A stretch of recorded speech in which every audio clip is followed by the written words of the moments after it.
Today, I am joined by Grammy and Emmy-nominated singer-songwriter, visual artist, best-selling author, film composer, entrepreneur, rock and roll performer.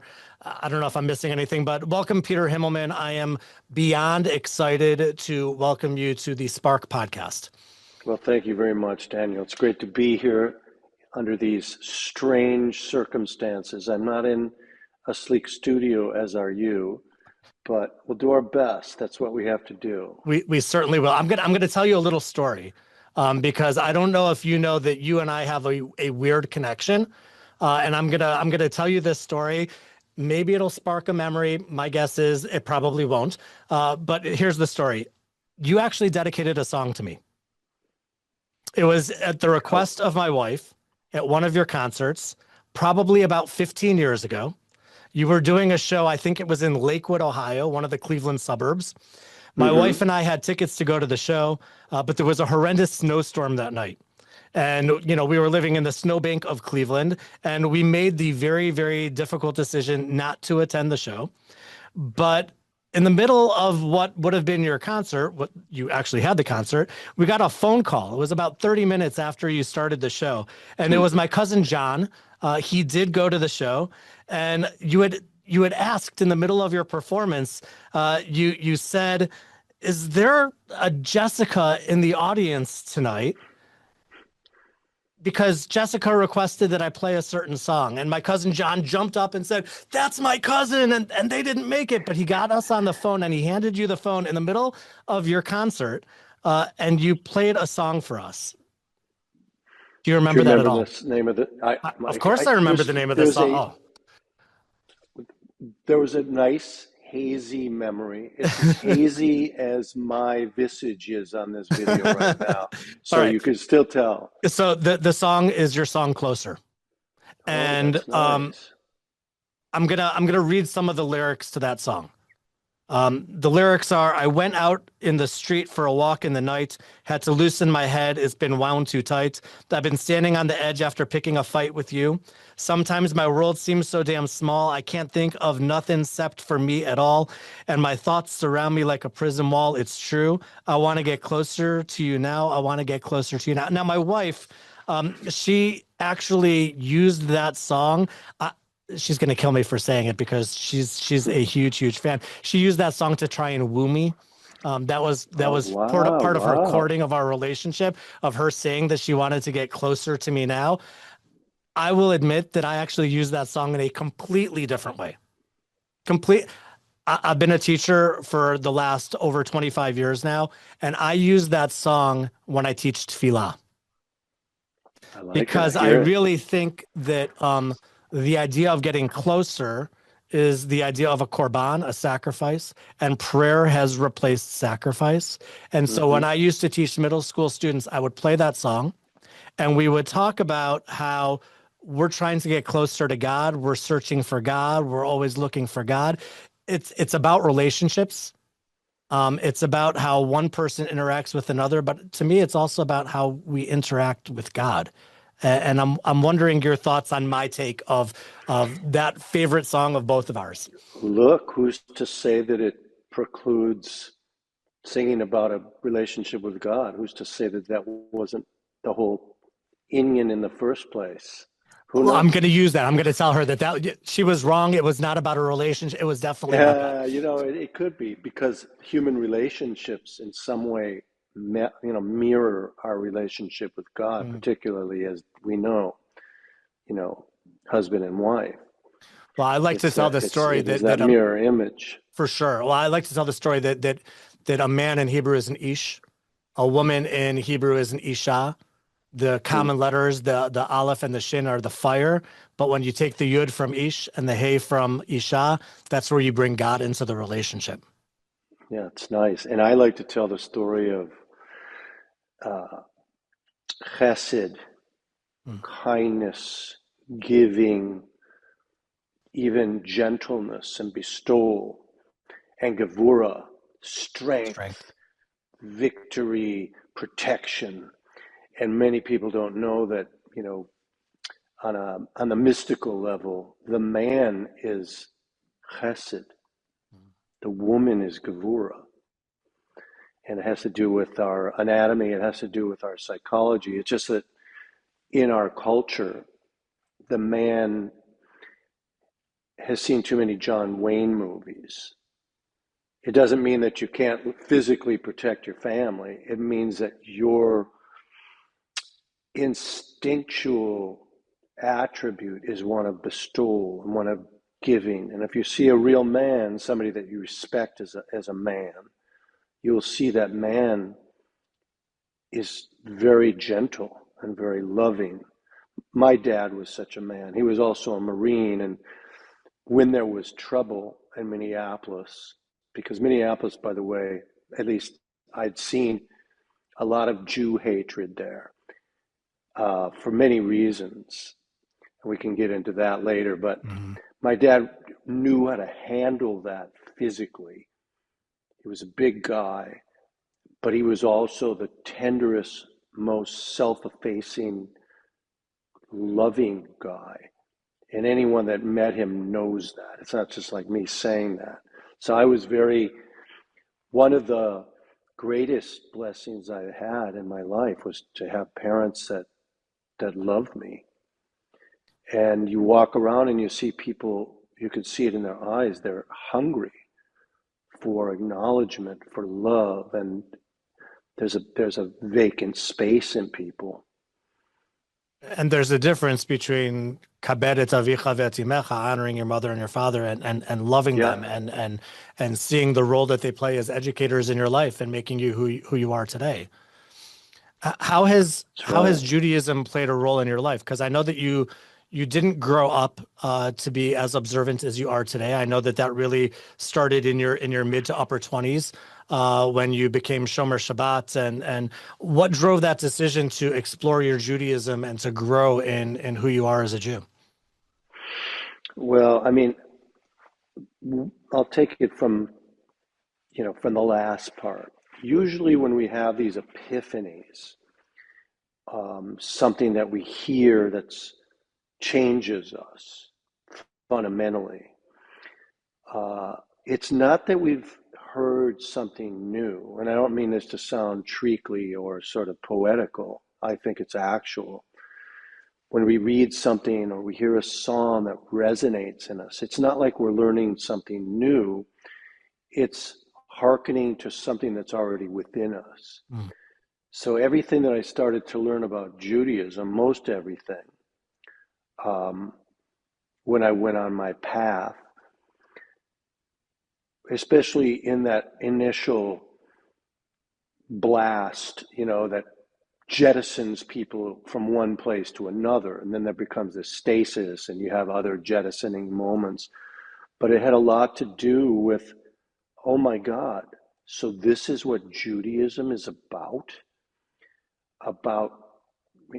to put it into one piece, to seeing the wonder of God, however defined, and that's another thing we can talk about, in the most mundane things. In other words, I'm in this garage here. Is this place not a holy space, depending on how I use it?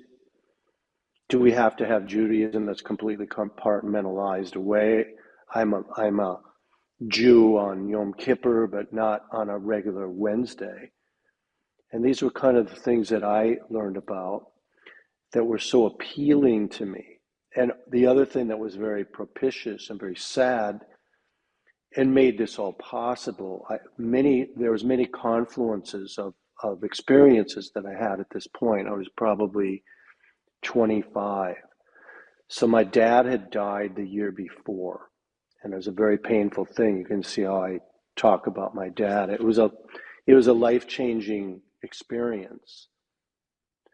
And at the same time, I moved out to New York and I met the Lubavitcher Rebbe.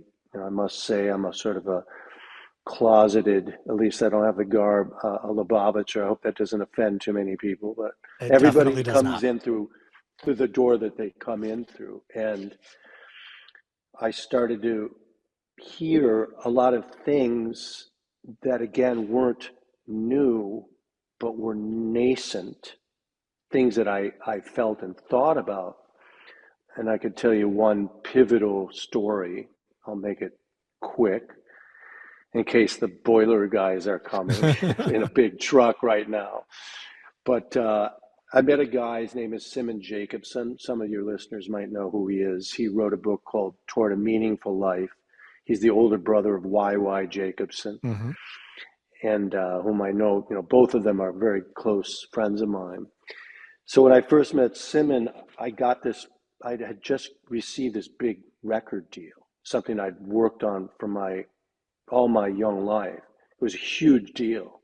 All of a sudden I had a couple $100,000. I was poor before then. And my dad had just died. So all these things were changing.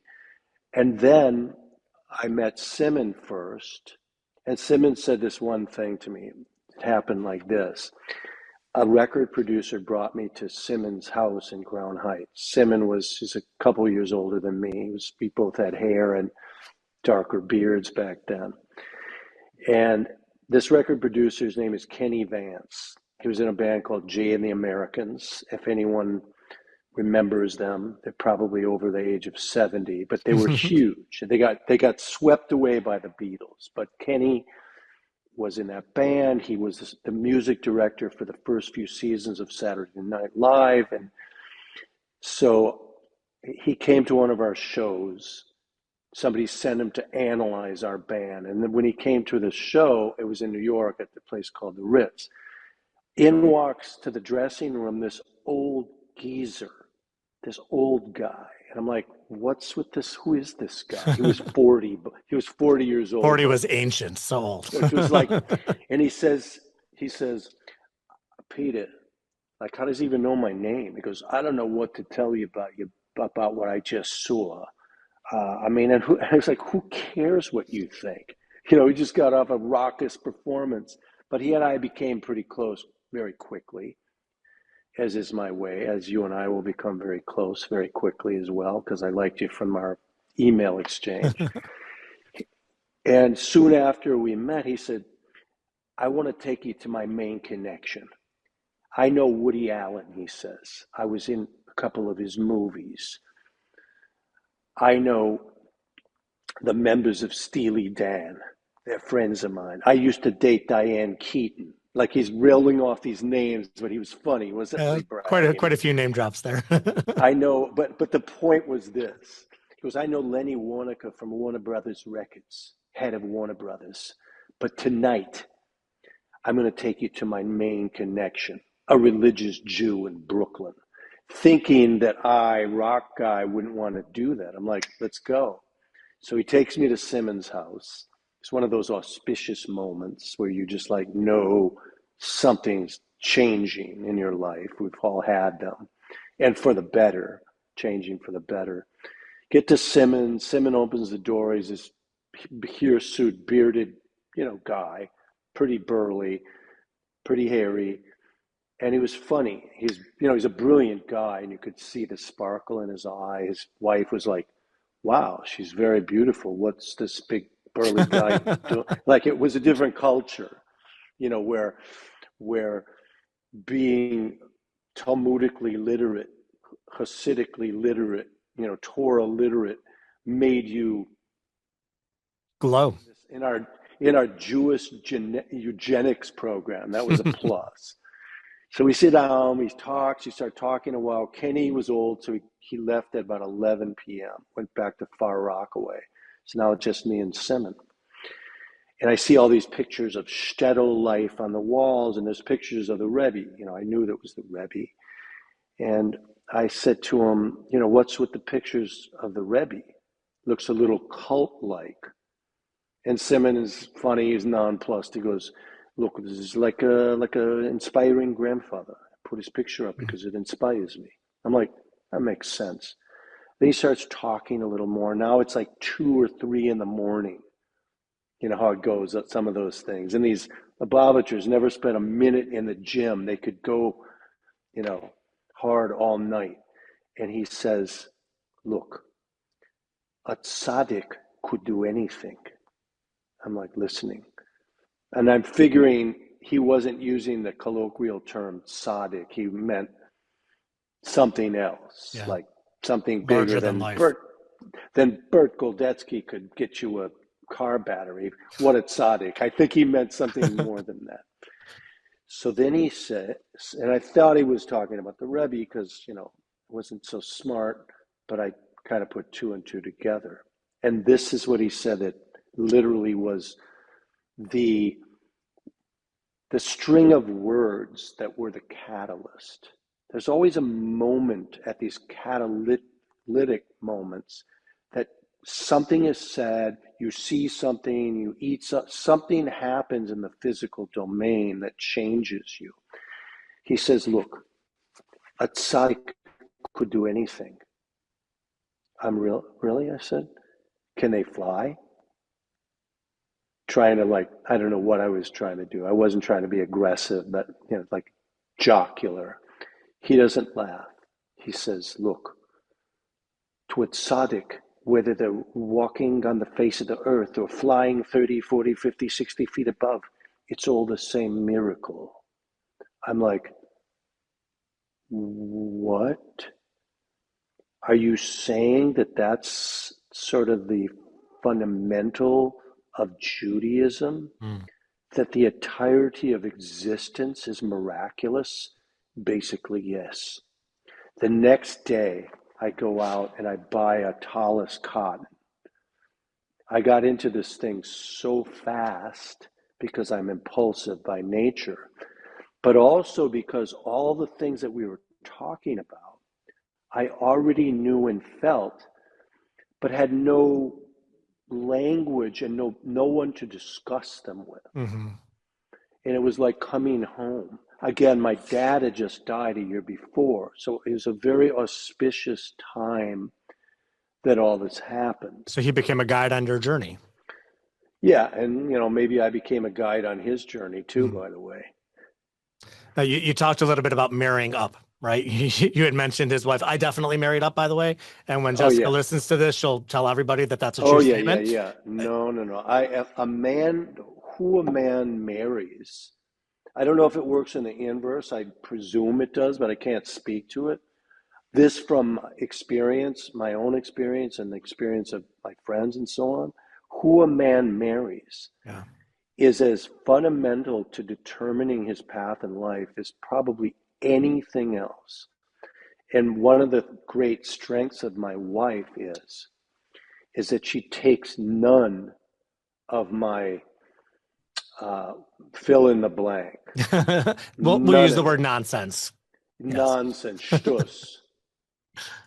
And she used to take more of it when we were younger.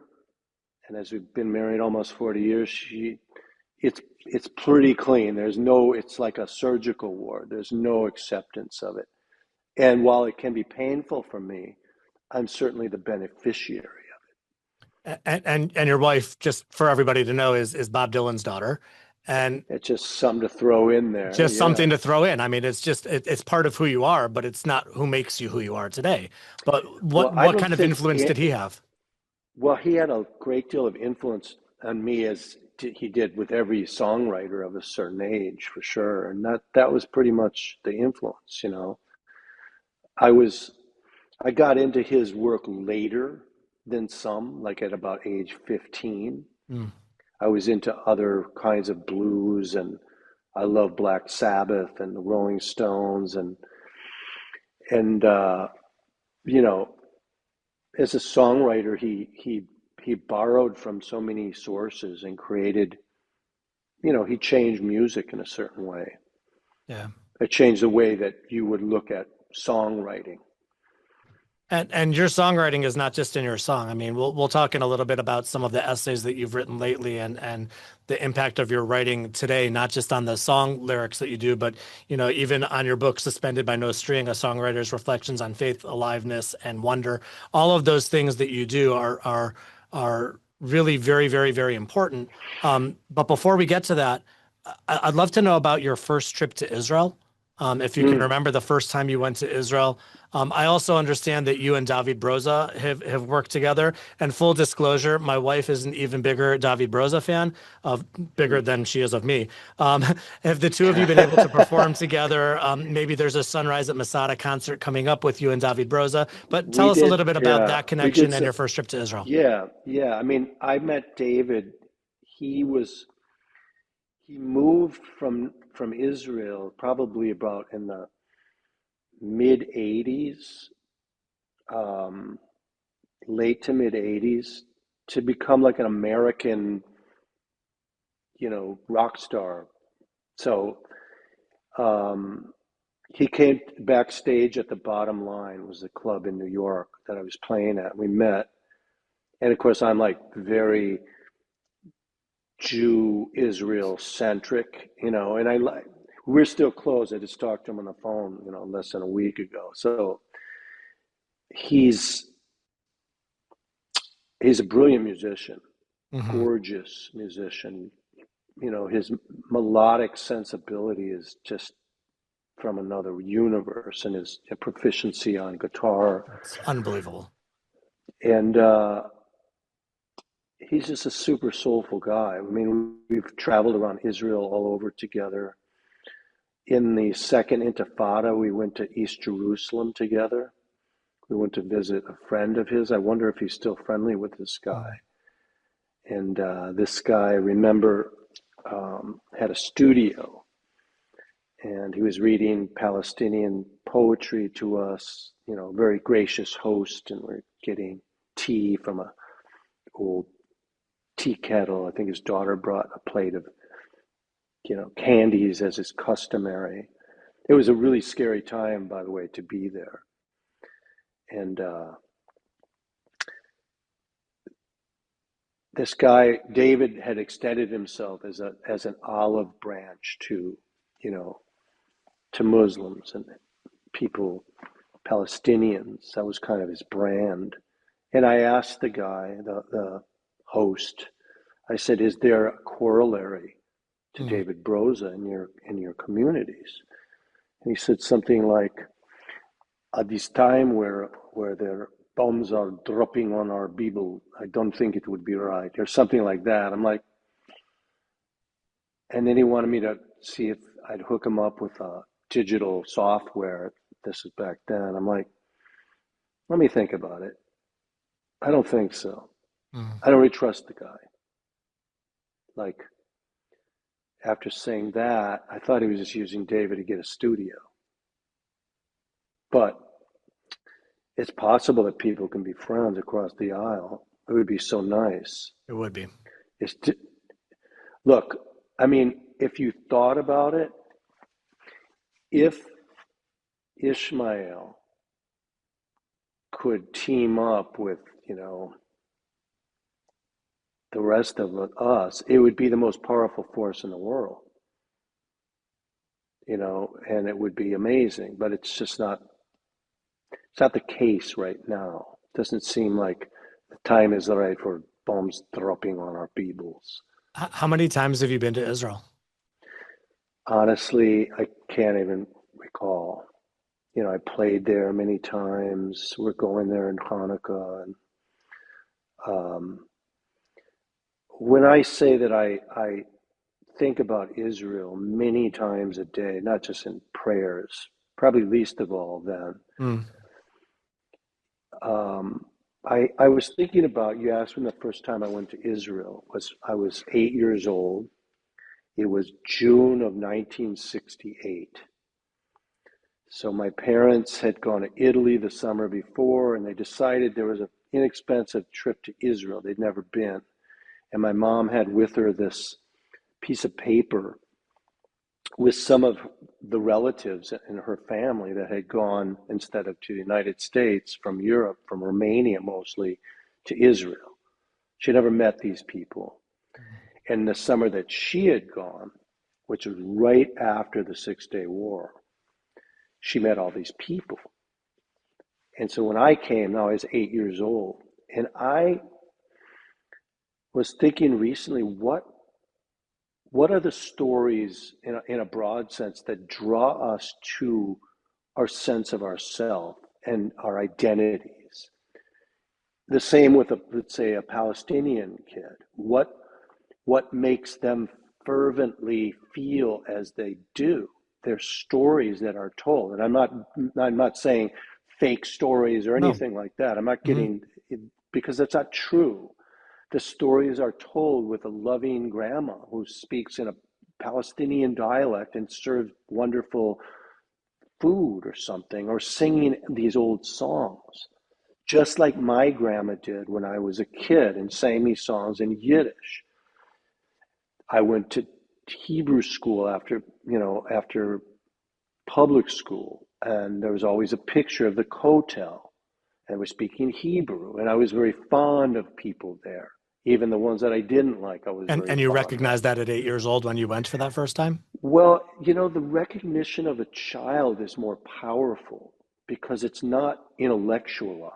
Hmm. It was a viscerally felt experience that I was so loved and embraced. We went with our whole family, my grandma, my cousins, my uncle Sal, my grandma's brother, who they basically all spoke Yiddish, my mom and dad, my siblings, and I was a kid and I was like playing with ants all the time in this rented little flat, very tumble down flat in Netanya, which is now a high rise. But they brought me to the kotel, and I remember touching it. I could literally feel the coldness. You have sense memories.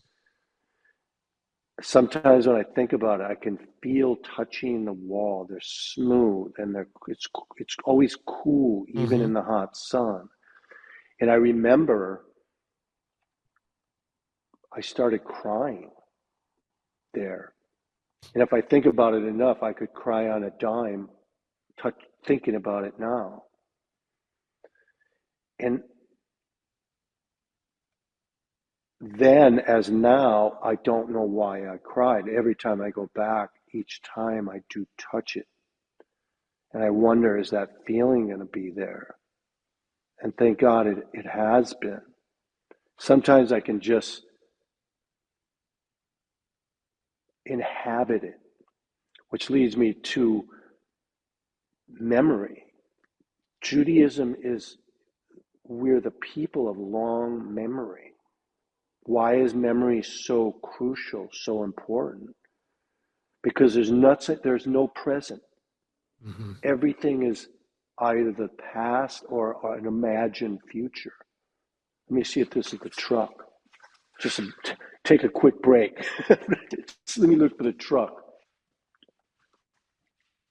Okay.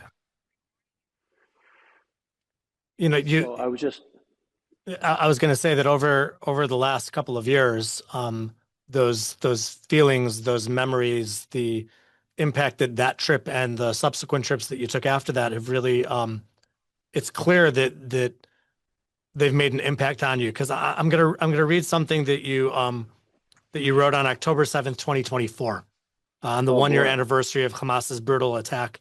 Um, you highlighted the 68 essays and poems that you had written in the year since October 7th. And in your post, and I found this on Facebook, as I've been following you on Facebook for such a long time now. But you started your essay that day by saying the following. You said, "Before a seed becomes a tree, it must first decay in the darkness of the earth. That brief and painful process of disintegration is past. Its tender shoot has already broken through the ground. Soon it will become a sapling, thriving in sunlight, laying down its roots in the night, and spreading the fist of its leaves by early spring." Are we in that spring yet? Have we Yeah, started to yeah, emerge from that darkness? I think we have. And it says al tira mipachapitom, Yeah. don't fear retribution of the wicked when it comes. There's another interpretation of it. Don't fear the changes. If you're really looking for a change, you know, if you're really looking for messianic change, if I can use that phrase, you know, uh, you're going to expect that things are going to have to dissemble all sorts of notions that we have, all sorts of assumptions, all sorts of reliances upon, let's say, historical precedents Mm. in a political sphere, or in a sphere of something very shallow. While important, those things do not lead to what we're talking about. We're talking about something entirely different. And, you can question, and should, in a very Job-like fashion, as I always do. Well, why did this have to happen like that? Why did my sister have to get killed in a car accident and not see her grandchildren? Why all these things? It's almost like, get in line. This is like Job, and the answer that God gives, as I understand it, wasn't excoriating Job, as some say. He was just giving them the reality. You don't know what it's like, the rams and the clefts of the hills. You don't know what it's like to create. You have no possibility of conceiving this thing. Mm. It's beyond the ken of all human beings. And it was a means of solace. I'm expecting something, just as, let's go through the victories along the way of Israel. And once they happen, we forget about the miraculousness. Let's just take one miracle, one fundamental miracle that happens every day that we don't really pay attention to. And we say we, I'm talking about myself, because I'm not an expert at anything, by the way. The thing that we don't pay attention to is the existence of the Jewish people through over 3 millennia. Mm-hmm. When I was a kid, not so young, I started keeping, more mitzvot. I was living in New York after this time I was telling you about. And my dad had died, so now we're coming home to have Passover dinner at our house. Now my dad's not there to lead the Seder. My mom had invited people. She's very obviously heartbroken. And we started the Seder as we always did at 5. Nothing's kosher, nothing's anything. We do the Seder, and it just was really sad. The whole thing was sad. It was just like, I'm at home, but I don't even belong here anymore. Mm. Passover is not as I want it. So I had made like a tinfoil kosher turkey, and I did the Seder at the right time, and I did it all by myself. Now I'm feeling pretty sad and a little bit angry. And I'm walking down our neighborhood block. There are a few Jews on the block. That's why they called St. Louis Park St. Jewish Park. The anti-Semites called it that, because there were probably 4% Jews who were doing everything. That was like, why are they doing all this stuff?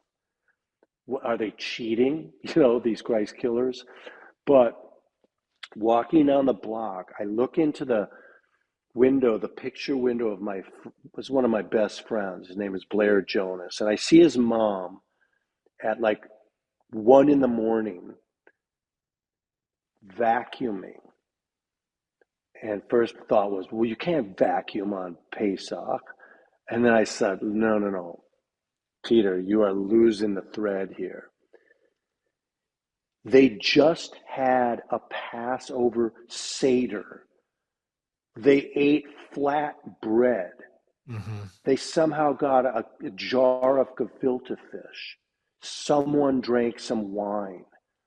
And from that moment on, another threshold catalytic moment, it's like, That's the biggest miracle of all. So Heschel would call that radical amazement, right? It's recognizing Yeah, that all around exactly. us, everything is a miracle. We just have to stop and see it. Okay, so it's an impossible state for anyone to be in.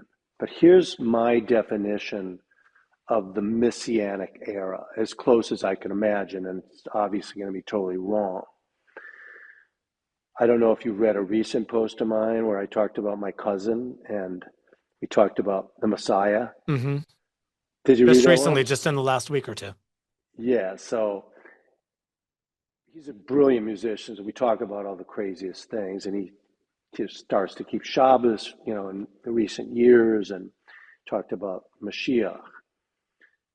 Do your people know what Mashiach is? The Absolutely. audience is, Absolutely. it's an insider audience. Okay, who knows? So I said, well, I said to him, we're walking to shul. It's Shabbos. He stayed over. He came from Minnesota to play with me at a gig.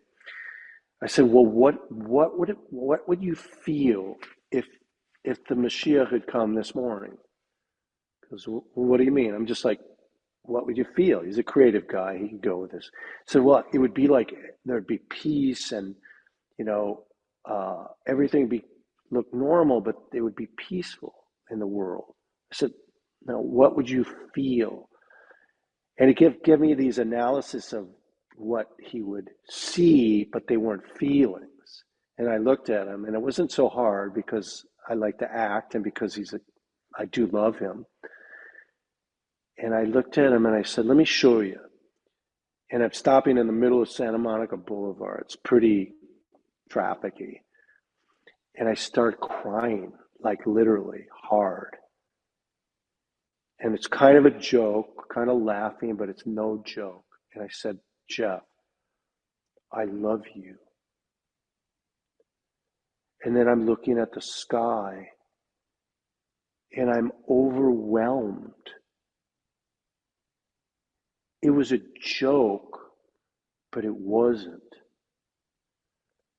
And I said, this is what I think the state of mind is, that you're seeing the veils part.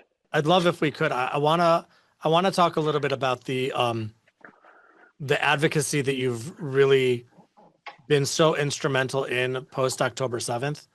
The essays that you write, the things that you've been posting, and I'm wondering how you've changed in using your platform post October 7th, and whether any of the music that you're writing has had to deal with the reality of the world that we're living in today, whether it's the idea of the ongoing war with Hamas and our neighbors in Israel, or the rise in anti-Semitism. And you alluded to it before about your father and the anti-Semitism that he faced. I'm wondering, we're still facing it. So how have you been able to use your platform to really bring that to light today differently than you might have 2 years ago?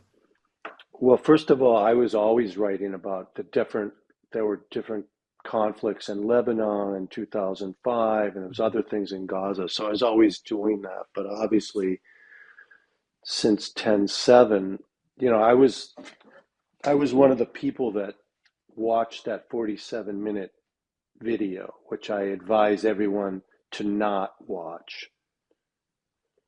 Too Um, strong. oh, it's a life-changing thing, and not necessarily for the better. Hmm.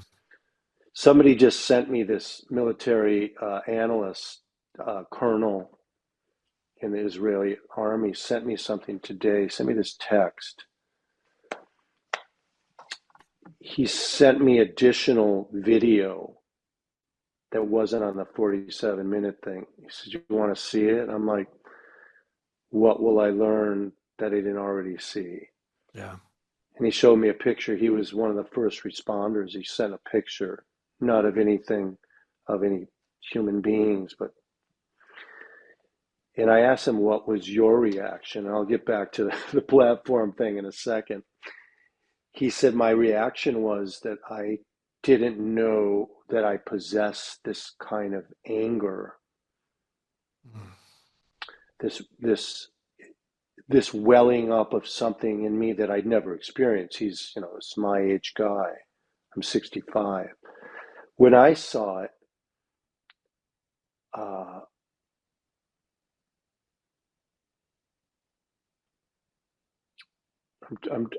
the reason I'm searching for words, Well, it's I mean, hard I to can see it on find your words. face.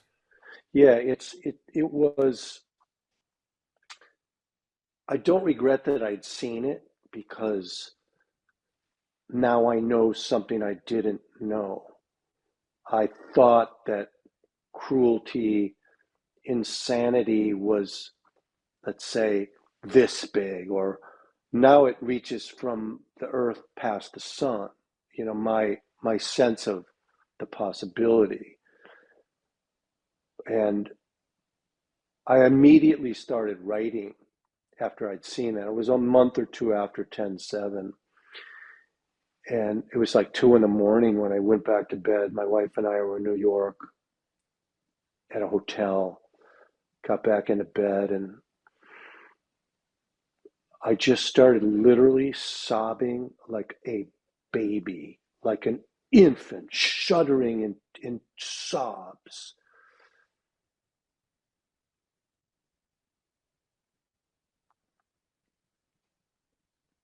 And she's like holding me, like, oh my God. And so I always, at least from about age 25 or so, 24, I always started writing about what I wanted to write about, what was on my mind, what I felt, not what I thought would sell. Mm. Thank God some of it sold. But because the music was so important to me, it was irrelevant if it was commoditized. It wouldn't, I would not want to do that for a living. It would be as boring as breaking rocks. So I haven't really put it into music yet. And I'm not sure. I've written a couple songs. Some of them have been very angry, sort of sardonic pieces. I don't really know. Maybe I will. Maybe you're giving me inspiration. But But it's therapeutic to do the writing. my it's therapeutic for me to do the prose, to write Hmm. the essays. Right. And people have asked me, well, you're not going to change anyone's mind. And to them, I say, my goal isn't to change anyone's mind. My goal is to strengthen the Jews, to unify the Jews, whatever we are, 0.2% of the world population. But we're a very, very potent people. We're not a religion. There's much, vaster numbers in other religions. We're very tiny. But as a peoplehood, as a tribe, as a family, whether it's 15, 20 million, whatever the numbers are, Hmm. that's the biggest tribe on the face of the earth. There's no tribe bigger. There's no tribe more well-resourced. Now, I'm not only talking financially, of course, Oh, but even in that terms of we, our long history, and I mean, you brought of it up before, course, three and millennia. right, and our foundation is the moral history of the universe. Right. We stand on a foundation. We don't stand on something that was created in academia in the 80s. And my role, as I always saw this as my role, my wife and I, it was 1988 when we got married. And I had a record out on Island Records. And, you know, through many weird circumstances, we got a chance to play a 2-month tour in the Soviet Union. In the And a late record 80s. company president of ours, his name Lou Malia, this Italian guy, whom I told we were going to keep Shabbos. He's like, Himmelman, he used a lot of invective, which I won't use on the show. He goes, kidding me. And once he learned that I was serious about keeping Shabbat, he was really helpful to me. Mm.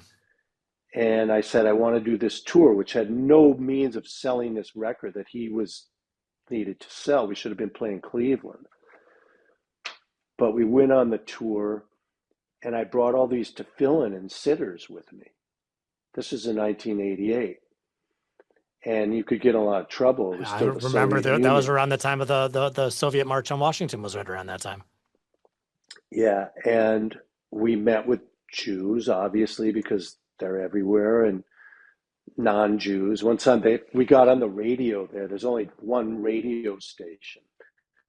And they asked me, so what do you think of the Russian rock music? Like, I didn't think it was all that great myself, and maybe I was a jerk. I said, well, it's good, but you don't have any black people to speak of in Russia, and you persecute the Jews. Like, so where's rock and roll going to be? You know. But we had thousands of people come to the show because we're playing in Tashkent, Alma-Ata, Frunze. We didn't play in Moscow. We played in Central Asia. And the Jews that saw us there, who caught wind of this Shabbat, because I, was trying to find kosher food. All the kosher food that I brought with was stolen, like jars of gefilte fish and stuff, But, we found it. We found what we needed. So the advocacy just comes so natural to me. How do you think that will make an impact a year from now or into the future for us, for your grandchildren, for the students that we have here at the school and well into the future? You're talking about my advocacy? Yeah. I mean, where do you see the world a year from now? It's a good question. And this isn't pessimistic. Barring, for the audience, barring the arrival of Mashiach, which I would never do. Bimhe Rabbi Amenu. Yeah. Without a messianic moment, this situation is likely to continue for the rest of my life and my grandchildren's life. Mm. That's how I see it. On the other hand, there hasn't been this kind, and you probably know this in your work, there hasn't been this kind of Jewish awareness. Yep. And sadly, this is just the way the world works. We work on cortisol. When we're stimulated by fear, we take action. Crisis We run, we precipitates fight, action. Exactly. which is, sad. If only, when we pray, you pray for these kinds of moments that they should come. In other words, that moment of wonderment, of openness, of tears, God forbid it can come in two ways. You pray for it to come up from the birth of a child. You pray for it to come in all sorts of ways where the hostages are reunited and everyone feels like they got their brother back. Why is that situation, the messianic mode, less probable than the negative one? Why isn't it on the cusp? And the more Jews that sort of, I've also been doing a little bit of sneaking in, not just, you've probably seen some of it. Somebody said, a smart person, like what, everyone needs to wear one of those pins that you're wearing. I'm like, yeah, absolutely, it's important. But rather than a symbol like that, why don't you put on tefillin? Yep. Why didn't you light Shabbos candles? Why didn't you, my joking thing is, why don't you just eat one less shrimp? Just why don't you move in that direction? The things that have literally kept our people together for millennia, in addition to the pin. And the response from people that I've gotten that are not, observably observant, and I never say, he's not from, or somebody asked me, when did you get from? It's like, you don't get from. Right. If you're lucky, you have one moment in your life where you're from. You aspire or you don't aspire. And it's growth, right? I mean, it's taking on and it's growing, and we're always growing. And it's growing and it's also retreating. Yep. Nobody's going like this. Tzaddiks a different Yep. category. And maybe you are one. Well, So I maybe don't want one to day speak we'll for all be you. one of those Lamed Vavnikim. Yeah, it's exactly right. So yeah, I'm optimistic for something that's, say, inexplicably more powerful than, let's say, the Iran thing, which is impossible. Yeah. The neutering of Hezbollah, the killing of Nasrallah, those things that were utterly unthinkable, that you would have this Lebanon as a giant gun to the entire Israel, pointing down at you in perpetuity. And this, I must get slightly political here if I can. Certain leaders of Israel who had been condemning everything that we've done after 10/7. I'm sure there's much to criticize, but like, dudes, you two who shan't be named, you left the gun pointing at us in Lebanon. Who are you to talk? And what you're saying offers absolutely no solution. That's the other thing. All the critics have no solution. Right. Just come up with a harebrained one if you're going to do it. Well, and that's one of the things that we talk about all the time in education, right? It's okay to identify what the problems are, but how are you helping to create a solution to those Yeah, problems? problem identification is critical. But problem resolution is even more important. Yes, and if it doesn't lead to resolution, or at least the iteration of a solution, Yep.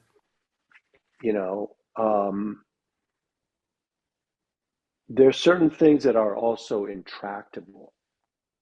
We all know in our lifetimes there's intractable problems.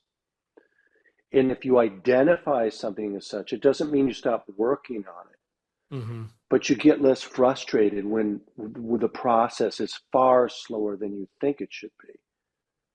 This business of Israel, this is another thing.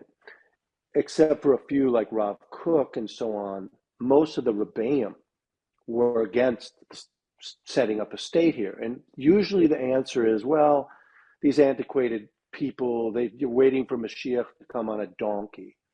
And to them I say, you do realize that all these Rebbeim, each of them was Einstein plus. Mm-hmm. They weren't a bunch of rubes and knaves. They understood geopolitics very well. They understood exactly what was going on and then some.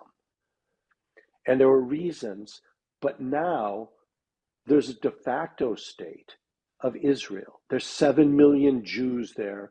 What the hell are you going to do to protect them? My advocacy isn't so much like political Zionism minus Torah, although consider myself a full Zionist. But Zionism without its fundamentals, it's not a door-but-door proposition.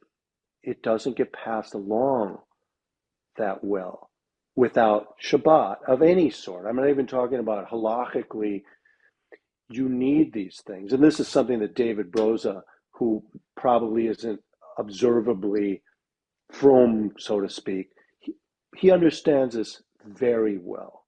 And so many Israelis are.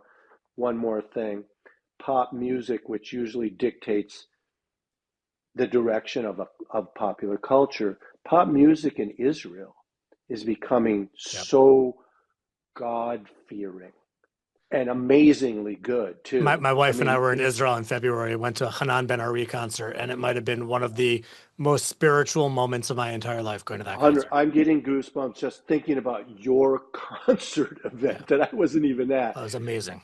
Ishai Rebo. Yep. It's especially when you see all these so-called secular people, and so-called, nobody's a secular person, by the way. It's a stupid thing. Is he firm? Is he not? Stop it. Well, you can look like at the soldiers relevant. who were fighting after October 7th who wanted to put on seats, or the unkosher Yeah. restaurants that were making sure that they koshered their restaurants so people would be able to eat as they're traveling and doing the thing. I completely agree with what you're saying. It's taking on those things. Light. Yeah. That's the light. This is the 0.2 or 0.02% of the world Yeah. population. It's When that bringing light light to the bulb world. goes on, that's what I advocate for in my writing and everything. I, I love that. I love that. I want to be mindful of the time. I'm going to ask just to wrap things up. I'm going to ask you a few rapid fire questions if I can. Oh, good. So I have just a few rapid fire questions. First thing that comes to your mind to answer these questions. Okay. Your biggest musical influence. Uh, Jimi Hendrix, Okay. Beach or mountains? mountains. I'm with you. Something about that mountain view. I love it. And the hiking is great too. Your favorite song to perform?